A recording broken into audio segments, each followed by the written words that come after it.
presented by Radhika Records। प्रेम से बोली छठी मैया की।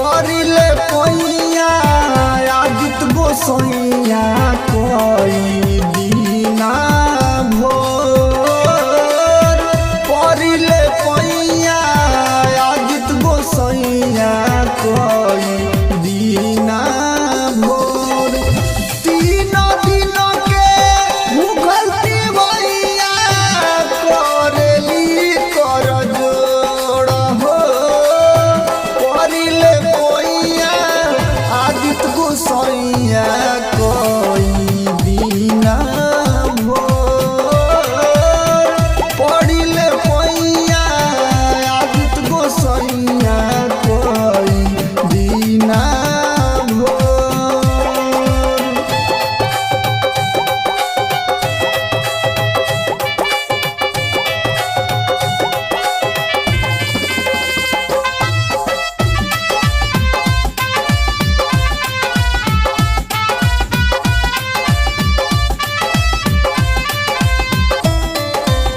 सुनी गोसैया हमरा मैया पनिया में भइल बाड़ी खाड़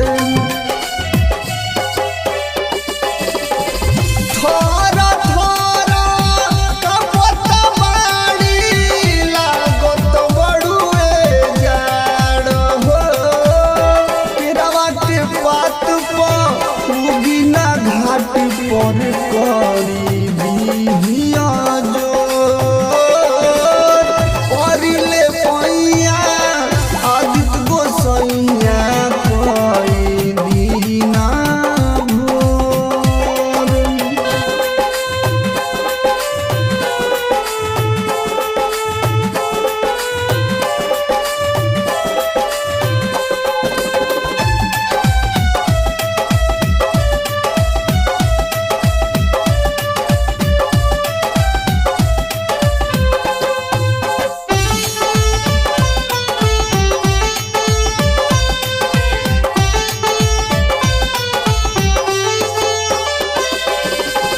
करिनी हो